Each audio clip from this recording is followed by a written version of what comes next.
مجھے لگتا ہے کہ اگر میں آپ کو نہ بتاؤں نا تو یہ بڑی زیادتی والی بات ہوگی. انسان کی باڈی ہے یار، اللہ میاں نے کوئی پیپا نہیں بنایا ہوا. اس کو باڈی کنفیوز ہو جاتی ہے کہ بھائی میں فیمیل ہوں یا میں کوئی اسلم یا پرویز تو نہیں کہ میں بن گیا.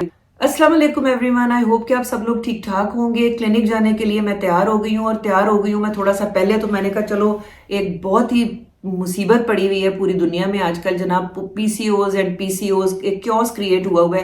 تو let's talk about P C OS یار. ایک شارٹ سی ویڈیو بنا رہی ہوں جس میں میں آپ کو بتاؤں گی کہ جی پی سی اوز ہوتا کیا ہے. پی سی اوز کا مطلب ہے پولیسسٹک اووریز، اور پولیسسٹک اووریز گڈ نیوز یہ ہے گرلز کے it's not a disease, it's just a condition. Until اور انلیس کہ کوئی بہت بڑی سسٹ بنی ہوئی اور بہت کمپلیکیٹڈ سی سسٹ بنی ہوئی ہو، اس کو ٹریٹمنٹ کی ضرورت ہی نہیں. فیمیل کے اندر 3-4 قسم کے ہارمونز ہوتے ہیں جن کا ایک خاص مقدار ہوتی ہے. اگر وہ مقدار اوپر نیچے ہو جائے تو جی آپ کی اووریز اس کے اندر چھوٹی چھوٹی پانی کی تھیلیاں سی بن جاتی ہیں جس کو ہم کہتے ہیں پولیسسٹک اووریز. اچھا، اووریز بالکل اس طرح سے ہیں جیسے کہ ہنی بی ہائیو، یعنی اللہ کی شان دیکھیں کہ فیمیل اووریز بالکل ایسی ہیں جیسے مکھیوں کا چھتا، اور اس میں خانے ہوتے ہیں. آپ امیجن کریں، اور ہر خانے میں ایگ ہوتے ہیں، مطلب بیبی ایگز ہوتے ہیں. تو کیا ہوتا ہے کہ جیسے ہی ہارمونز اوپر نیچے ہوتے ہیں ان خانوں میں انڈے تو ہو جاتے ہیں جناب غائب، اور اس کی جگہ پہ آ جاتا ہے پانی. تو وہ کیا بن جاتا ہے؟ چھوٹی سسٹس، اور اس کو کہتے ہیں پولیسسٹک اووریز یا پی سی اوز. اور یہ کوئی بیماری ہے نہیں ہے، آپ نے اپنے ہارمون سیدھے کرنے ہیں اور گھر میں بیٹھے بٹھائے بغیر کسی میڈیکیشن کے آپ کی پولیسسٹک اووریز ختم ہو جائیں گی. ویسے بائی دا وے زندگی میں فیمیلز کو کئی دفعہ پولیسسٹک اووریز ہوتی ہیں اور کئی دفعہ وہ خود ہی ختم ہو جاتی ہیں. تو یعنی انسان کی باڈی ہے یار، اللہ میاں نے کوئی پیپا نہیں بنایا ہوا اس میں، اور اس کو کوئی بیماری بنا کر دماغ پہ سوار کرنے کی قطعاً کوئی ضرورت نہیں ہے، کیونکہ اس سے پولیسسٹک اووریز اور زیادہ ہوتی ہیں. وہ میں بھی آپ کو بتا دیتی ہوں آسان الفاظ میں. تو جناب ہوتا کیا ہے کہ 4 قسم کے ہارمونز ہوتے ہیں فیمیل میں: F S H, L H, serum prolactin and androgens. پہلے ہم دیکھتے ہیں کہ ہم اپنے اینڈروجنز کو کیسے سیدھا رکھیں. اینڈروجنز جو ہیں یہ جناب ہیں میل ہارمونز. جی ہاں، میل ہارمونز بچیوں میں اور تو مطلب ہر فیمیل میں پیدائشی طور پہ موجود ہیں تھوڑی سی مقدار میں. ٹھیک ہے جناب. اب جیسے ہی فیمیل کا ویٹ بڑھتا ہے اینڈروجنز کی کوانٹٹی آپ کی باڈی میں بڑھ جاتی ہے. لو جی اب کیا کریں، اینڈروجنز آ گئے ہیں باڈی میں کیونکہ آپ کا ویٹ گین ہو گیا. اچھا کہا کیا جاتا ہے کہ جو عورت کی ویسٹ ہے نا، کمر، وہ گیٹ وے ہے ٹو اینڈروجنز. پتلی کمر ہوگی کم اینڈروجنز آپ کی باڈی میں گھسیں گے، چوڑی کمر ہوگی لو جی اینڈروجنز موجے مارنے لگ جائیں گے باڈی میں. اور کیسے پتہ لگے گا؟ پتہ ایسے لگے گا کہ ادھر بال آنے شروع ہو گئے ہیں، ادھر چھوٹی داڑھی بننی شروع ہو گئی ہے. اور جیسے میلز، پلیز میرے بھائی وغیرہ مائنڈ نہ کریں، وہ جو تھک سی نہیں ہوتی سکن، وہ تھک اور کورس اور اس قسم کی جلد ہونی شروع ہو جائے گی ہے جی، دانے اور ایکنے بننے شروع ہو جائیں گے. کئی دفعہ تو آواز بھاری ہو جاتی ہے. تو اور ساتھ ہی آپ کو پیریڈز جو ہیں آپ کے ارریگولر ہونے شروع ہو جائیں گے. یہ سارے سائن اور سمٹمز بتاتے ہیں کہ جناب یہ کیا بات ہوئی بھئی، ہم تو کوئی مردانہ سے ہو رہے ہیں. یہ سارے ہیئر گروتھ بہت زیادہ ہو رہی ہے باڈی پہ. اس کو کم کرنے کے لیے آپ نے اپنا ویٹ کم رکھنا ہے. اچھا دیکھو، ویٹ کم رکھنے کے اور کتنے فائدے ہو جائیں گے آپ کو کہ ایک تو آپ کو دل کی بیماری کبھی نہیں ہوگی، شوگر کبھی نہیں ہوگی ہیں. اس کے علاوہ جو آپ پہنا ہوا ہے وہ سجے گا. اور کیسے ویٹ کم رکھنا ہے؟ کوئی بھی I don't believe in anything except Islam. جو ہمارے پیارے نبی محمد صلی اللہ علیہ وآلہ وسلم نے بتایا ہے کہ جی بھوک رکھ کے کھائیں، تھوڑا کھائیں، اتنا کھائیں گے اتنا رہیں گے، اتنا کھائیں گے اتنے ہو جائیں گے، اتنا کھائیں گے آپ اتنے ہو جائیں گے، اور اتنا کھائیں گے تو آپ اتنے ہو جائیں گے. تو آپ نے کیا کرنا ہے کہ آپ نے تھوڑو سا کھانا ہے اور تھوڑی دیر کے بعد کھائیں. اپنی باڈی کو اتنا بھوکا اور ترسانے کی ضرورت نہیں ہے. کیک، جلیبی، گلاب جامن، روٹی، چاول، whatever you want to eat, اس کو تھوڑی کوانٹٹی میں کھائیں، بھوک رکھ کے کھائیں. انٹرمیٹنٹ فاسٹنگ کا بھی بہت بڑا رول ہے ویٹ کم کرنے میں کہ جی 5-6 بجے جب ڈنر کر لیا تو پھر اس کے بعد صبح ناشتہ ہی کرنا ہے. یہ نہیں ہے کہ آپ لے کر بیٹھے ہوئے ہیں ڈرامہ عشق مرشد اور اس کے بیچ میں چپس چل رہے ہیں، جوس پیا جا رہا ہے. نو ڈونٹ ڈو دیٹ. پھر جو انٹرمیٹنٹ فاسٹنگ ہے آپ اس کا رزلٹ بھی دیکھیں گے کیسے 15 دن اور مہینے کے بعد. اور صبح ناشتے کے ٹائم پہ آپ کو بھوک لگی ہوئی ہو, اس کا مطلب ہے کہ جی آپ نے پچھلے دن 5 بجے کا ڈنر کیا ہوا ہے, تو صبح میں آرام سے ناشتہ کروں ٹکا کے. ناشتہ اچھی طرح سے کیا کرے ٹکا کے, کیونکہ وہ سارا دن کے کاموں میں نا برن ہوتا رہتا ہے. جیسے جیسے دن گزرتا ہے اپنا کھانے کی پورشن کم کر دیں. اور یہ جو بہت لانگ ٹرم قسم کی ہے نا کہ باڈی کو فاسٹنگ میں لے گئے, کھا ہی نہیں رہے جی 10-12 گھنٹے ہم تو ڈائٹنگ کر رہے ہیں, یہ مت سوچیں کہ پھر اس کے بعد جو آپ اگلا ایک روٹی بھی کھائیں گے نا, باڈی وہ بھی آپ کی سٹور کرے گی اس کو. کیوں سٹور کرے گی؟ کیونکہ باڈی بھی بہت میجیکل ایک ٹیکنالوجی سے بنی ہوئی, اللہ کی بنائی ہوئی ایک مشین ہے, جس کو پتہ لگ جاتا ہے کہ بھئی اس بندی یا بندے کو کھانا یہاں پر نصیب نہیں ہو رہا, پتہ نہیں یہاں قحط آیا ہوا ہے کہ کیا کہ 10 گھنٹے سے کچھ اندر ہی نہیں گیا, تو پھر جو بھی آپ تھوڑا سا ڈالیں گے باڈی اس کو سٹور کرے گی اور اس کو اندر ڈپازیٹڈ رکھے گی, اس کو کہیں جانے ہی نہیں دے گی. تھوڑا تھوڑا کھاتے رہیں گے, تھوڑا تھوڑا ڈائجسٹ ہوتا رہے گا, برن ہوتا رہے گا. تو یہ میں نے آپ کو فارمولا بتا دیا ویٹ کم کرنے کا.